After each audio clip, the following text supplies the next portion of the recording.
20 വർഷത്തെ ജയിൽവാസത്തിനൊടുവിൽ നമ്മുടെ അബ്ദുറഹീം സ്വന്തം നാട്ടിൽ തിരിച്ചെത്തി.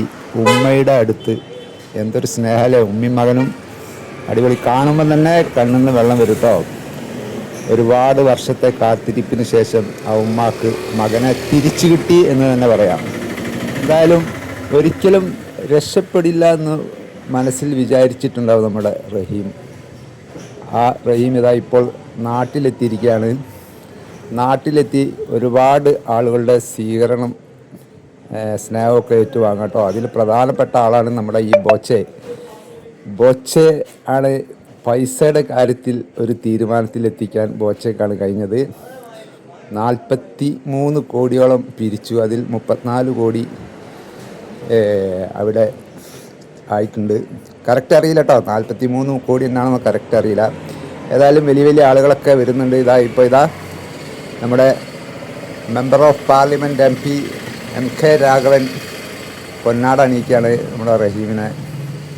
എന്തായാലും റഹീം ഒരുപാട് സന്തോഷം. ആളുകളൊക്കെ അങ്ങനെ വരുന്നത് കാണുമ്പോൾ പിന്നെ അടുത്ത ആരാ വരുന്നത്?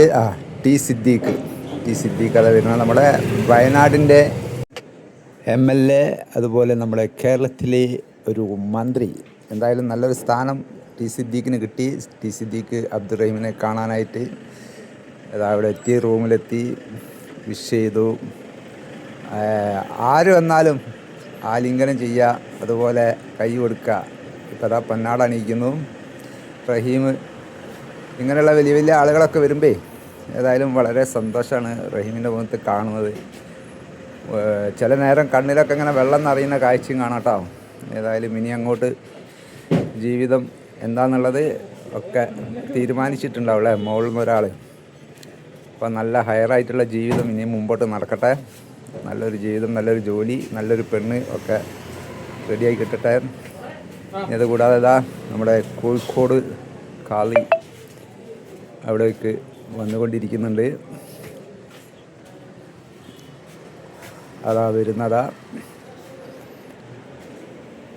കോഴിക്കോട് കാളി വന്ന് ദുആ ഒക്കെ ചെയ്ത് ഉഷാറായതൊക്കെ ഓരോരുത്തരിങ്ങനെ വരുമ്പേ അവിടെ റഹീമിൻ്റെ മുഖത്ത് കാണുന്ന സന്തോഷം കാണുമ്പോൾ നമുക്ക് തന്നെ വളരെ സന്തോഷമാണ്. പിന്നെ നമ്മുടെ ബ്ലോഗർമാർ വെറുപ്പിക്കുന്നുണ്ട്, ഓലൊക്കെ അവിടെ നിന്ന് വിട്ടു പോകണം എന്നൊക്കെ പറയുന്ന ആളുകളോടെ ഇന്നലത്തോടു കൂടി തന്നെ കൂടുതൽ ബ്ലോഗർമാരും മാധ്യമങ്ങളൊക്കെ അവിടെ പിടുത്തം വിട്ടിട്ടുണ്ടല്ലോ. ഇനി ആരും അങ്ങനെ പോയി ഒന്നും ശല്യം ചെയ്യില്ല. ഈ കാഴ്ച ജനങ്ങൾക്ക് കാണണ്ടേ, അതിനു വേണ്ടി മാധ്യമങ്ങളും ബ്ലോഗർമാരൊക്കെ വേണ്ടേ. അത് മനസ്സിലാക്കാതെയാണ് ആളുകൾ കമൻ്റൊക്കെ ചെയ്യുന്നത്. തെറി കമൻ്റായാലും ഏത് കമൻ്റായാലും ഇടുന്നതിന് കുഴപ്പമൊന്നുമില്ല. പക്ഷേ കമൻ്റൊക്കെ ഇടുമ്പോൾ അപ്പോൾ മറ്റുള്ള കാര്യങ്ങളും കൂടിയൊക്കെ ഒന്ന് ആലോചിക്കണ്ടേ. ഏതായാലും നാട്ടിലുള്ള ഇവിടെ എത്താൻ പറ്റാത്ത ആളുകൾക്ക് കാണാൻ ഇതുപോലുള്ള വ്ളോഗർമാരും മാധ്യമങ്ങളൊക്കെ തന്നെ വേണ്ടേ. ഇനിതാ ഇപ്പോൾ ഈ വന്നതാരാണ്? PMA സലാം, മുസ്ലിം ലീഗിൻ്റെ സംസ്ഥാന സെക്രട്ടറി.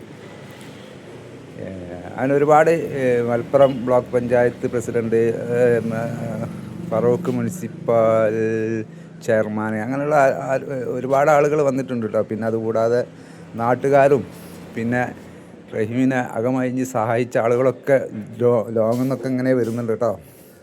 ബോച്ചൻ്റെ കാറുണ്ടെങ്കിൽ അടിപൊളി കാറല്ലേ, ഇലക്ട്രിക് കാർ. മൂപ്പർ തന്നെ MGൻ്റെ വേറെ എന്തോ ഒരു പേരുണ്ടല്ലോ ഇതിൻ്റെ മുകളിൽ. എന്തായാലും അടിപൊളി കളർഫുള്ള് കാറ്. മൂപ്പർ അന്നത്തെ ദിവസം രാവിലെ എയർപോർട്ടിൽ നിന്ന് കൂട്ടി വീട്ടിലെത്തുന്ന വരെ മൂപ്പരുണ്ടായിരുന്നു കേട്ടോ. ഏതായാലും ബോച്ചൻ്റെ ആ ഒരു സാന്നിധ്യം എല്ലാവരും സന്തോഷത്തിലാക്കി. നാട്ടുകാരും മൂപ്പരെ വളരെ സന്തോഷത്തിലാണ് പറഞ്ഞയച്ചിട്ടുള്ളത്. ഏതായാലും സ്നേഹിതന്മാരെ, വീഡിയോ ഒക്കെ ലൈക്കും ഷെയറൊക്കെ ചെയ്താൽ ഇതുവരെ സപ്പോർട്ട് ചെയ്ത എല്ലാവർക്കും നന്ദി. Okay, bye, thank U.